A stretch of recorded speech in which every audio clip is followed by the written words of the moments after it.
आज के इस वीडियो में हम ये देखेंगे कि एक सोलेनॉइड के कारण जो है मैग्नेटिक फील्ड कितना बनता है। तो सबसे पहले हम ये देखेंगे कि हम सोलेनॉइड किसे कहते हैं। तो अगर हम जो है एक वायर के लंबे पीस को जो है कॉइल के शेप में लपेट देते हैं तो हम कहते हैं कि वो एक सोलेनॉइड है।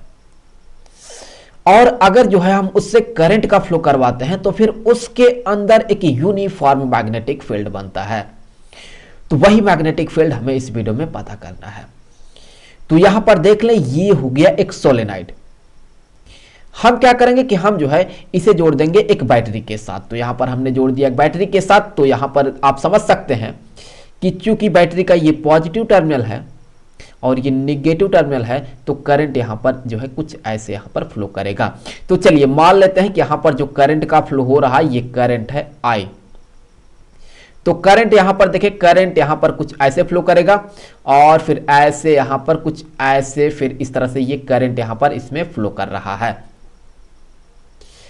तो अब जब इसमें जो है इस सोलेनॉइड में जब करंट का फ्लो होगा तो यहां पर इसके कारण जो है एक मैग्नेटिक फील्ड क्रिएट होगा। तो सबसे पहले हमें यह देखना है कि मैग्नेटिक फील्ड का डायरेक्शन क्या होगा।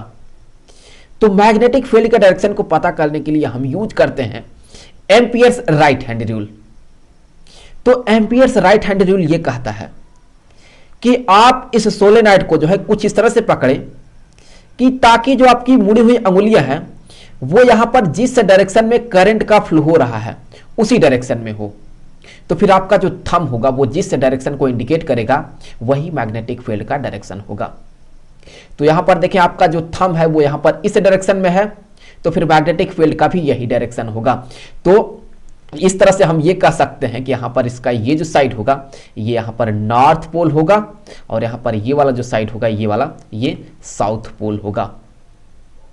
तो अब यहां पर मैग्नेटिक फील्ड लाइन बना लेते हैं। तो यहां पर जो है ये हो गया एक लाइन, इसी तरह से और बना लेते हैं। तो यहां पर जो है ये हो गया एक और, ये हो गया एक और फील्ड लाइन। उसी तरह से यहां पर जो है हम एक और बना लेते हैं। तो यहां पर जो है ये हो गया एक और मैग्नेटिक फील्ड लाइन। तो यहां पर ये जो मैग्नेटिक फील्ड लाइन है वो देखिए वो यहां पर नॉर्थ पोल से जो है बाहर निकलेगा कुछ ऐसे। सो नॉर्थ पोल से मैग्नेटिक फील्ड लाइन यहां पर ये बाहर निकलता है। तो यहां पर हम ये मान रहे हैं कि ये जो सोलेनॉइड है इसमें जितने भी आपको फेरे दिख रहे हैं हर एक फेरे से जो करंट का फ्लो हो रहा है आई। और यूनिट लेंथ में जो फेरों की संख्या है, जो नंबर ऑफ टर्न्स है, वो हम मान रहे हैं कि वो है यहां पर एन, स्मॉल लेटर एन। तो अब यहां पर ये एक बार मैग्नेट की तरह बिहेव कर रहा है। आप समझ सकते हैं कि ये एक बार मैग्नेट की तरह है। और यहां पर हम ये भी मान रहे हैं कि ये जो सोलेनॉइड का लेंथ है वो इसके जो है डायमीटर के कंपेयर में बहुत ज्यादा है। तो अब यहां पर ये जो आपको सोलेनॉइड दिख रहा है इसके अंदर देखें ये एक यूनिफॉर्म मैग्नेटिक फील्ड बनेगा। चलिए वो जो यूनिफॉर्म मैग्नेटिक फील्ड बन रहा है इसके अंदर उसे हम मान लेते हैं कि वो है यहां पर बी। तो ये जो यूनिफॉर्म मैग्नेटिक फील्ड बन रहा है इसके अंदर वही हमें पता करना है। तो इसे पता करने के लिए यहां पर हम यूज करेंगे एम्पियर्स सर्किटल लॉ। तो उसके लिए हमें सबसे पहले यहां पर जो है एक रेक्टेंगुलर क्लोज्ड पाथ कंसीडर करना होगा। तो चलिए यहां पर हम एक रेक्टेंगुलर क्लोज्ड पाथ कंसीडर कर लेते हैं कुछ ऐसे। तो यहां पर जो है हमने एक रेक्टेंगुलर क्लोज्ड पाथ कंसीडर कर लिया। तो यहां पर ये जो हमने पाथ कंसीडर किया है अभी इसका नाम भी देंगे हम। तो यहां पर ये जो रेक्टेंगुलर क्लोज्ड पाथ हमने कंसीडर किया है ये है ए बी सी डी। तो चलिए यहां पर ये जो पॉइंट होगा ये वाला, इसे हमने मान लिया कि ये है ए। ये जो पॉइंट होगा यहां पर ये हो गया बी और यहां पर ये वाला जो पॉइंट है ये है सी और यहां पर ये जो पॉइंट है ये है टी। तो एम्पियर सर्किटल लॉ ये कहता है कि यहां पर जो मैग्नेटिक फील्ड का क्लोज्ड लाइन इंटीग्रल होगा, यहां पर मैग्नेटिक फील्ड का जो क्लोज्ड लाइन इंटीग्रल होगा वो देखिए किसके बराबर होगा। तो यहां पर ये हो गया क्लोज्ड लाइन इंटीग्रल और ये जो हमने पाथ चूज किया है ये क्या है, ये है यहां पर ए बी सी डी। तो देखिए ये किसके बराबर होगा, हमें पता है कि ये बराबर होता है म्यू नॉट इनटू ये जो क्लोज्ड पाथ है ये जितना करंट अपने अंदर जो है इंक्लोज करके रखेगा वो, तो देख लेते हैं कि ये जो है अपने अंदर कितना करंट को इंक्लोज करके रख रहा है। तो उसके लिए हम यहां पर ये मान लेते हैं कि ए से लेकर के बी तक का ये जो लेंथ है ये है यहां पर एल। आप यहां पर ये भी समझ सकते हैं कि सी से लेकर के डी तक का ये जो लेंथ है ये भी है एल। तो अब हमने ये माना है कि यूनिट लेंथ में जो नंबर ऑफ टर्न्स है अर्थात जो फेरों की संख्या है वो है n। तो अगर यूनिट लेंथ में फेरों की संख्या n होती है तो फिर l लेंथ में फेरों की संख्या क्या होगी? l लेंथ में जो फेरों की संख्या होगी वो होगी यहां पर nl। तो यहां पर इस लेंथ में, यहां पर ये जो लेंथ आपको दिख रहा है इसमें जो फेरों की संख्या होगी वो क्या होगी? वो होगी यहां पर nl। तो अगर हर एक फेरे से, मतलब कि एक फेरे से अगर करंट I फ्लो करता है तो फिर इतने फेरे से करंट कितना फ्लो करेगा? ऑब्वियसली इसी में हम I को मल्टीप्लाई कर देंगे तो ये बन जाएगा। तो इतना करंट को जो है INL, इतना करंट जो है ये जो क्लोज्ड पाथ है ये अपने अंदर जो है इनक्लोज्ड करके रखा है वो। यहां पर ये हो गया म्यू नॉट, और जो करंट अपने अंदर इनक्लोज्ड करके रख रहा है वो, तो यहां पर है INL। तो इतना करंट जो है ये अपने अंदर इनक्लोज करके रखा है। तो अब देखिए आप इसे हम क्या लिख सकते हैं? यहां से हम ये कह सकते हैं कि मैग्नेटिक फील्ड का जो लाइन इंटीग्रल है कहां से कहां तक? ए से बी तक,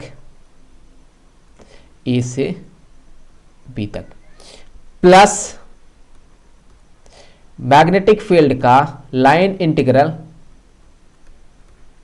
कहां से कहां तक? बी से सी तक, बी से सी तक। फिर आगे यहां पर प्लस मैग्नेटिक फील्ड का लाइन इंटीग्रल कहां से कहां तक? अब की बार यहां पर सी से डी तक। सी और यहां पर ये डी, प्लस यहां पर मैग्नेटिक फील्ड का लाइन इंटीग्रल कहां से कहां तक? अब की बार डी से ए तक। डी और यहां पर ये हो गया ए, तो ये डी और यहां पर ये ए। ये किसके बराबर होगा? ये यहां पर इसके बराबर होगा। तो यहां पर ये हो गया म्यू नॉट INL के। तो अब यहां पर देखें ये किसके बराबर होगा? यहां पर हम ये कह सकते हैं कि ये बराबर हो जाएगा, क्योंकि ये दो वेक्टर का डॉट प्रोडक्ट है तो हम कह सकते हैं कि ये बराबर हो जाएगा पहले वेक्टर का मैग्नीट्यूड इंटू दूसरे वेक्टर का magnitude into cosine of angle between them. इन दोनों ही वेक्टर के बीच का जो एंगल है वो। तो अगर आप यहां पर देखें, अगर हम जो है ये जो लाइन है ए बी जिसका कि लेंथ एल है, तो अगर हम इस पर जो है एक छोटा सा लेंथ डीएल कंसीडर कर लेते हैं, तो यहां पर हमने जो है एक छोटा सा लेंथ डीएल कंसीडर कर लिया। तो डीएल का डायरेक्शन क्या है? डीएल का यहां पर यह डायरेक्शन ए से बी की तरफ।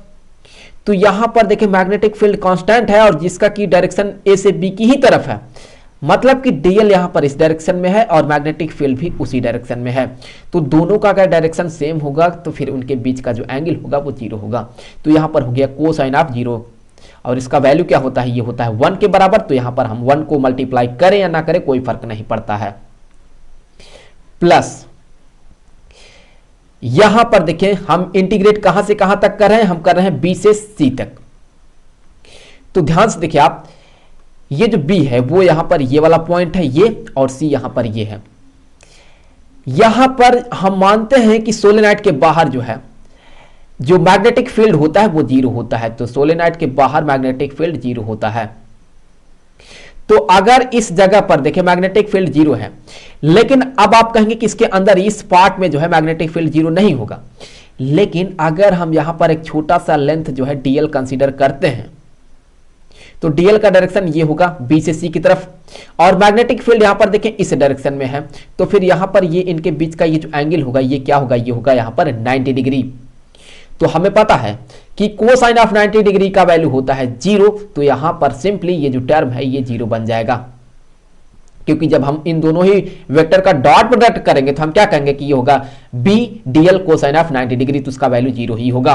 तो फिर यहां पर ये 0 हो गया। प्लस सी से डी तक, यहां से लेकर के यहां तक के लिए देखें, क्योंकि मैग्नेटिक फील्ड ही 0 है तो ऑब्वियसली ये जो टर्म होगा ये यहीं से 0 बन जाएगा, तो ये हो गया 0।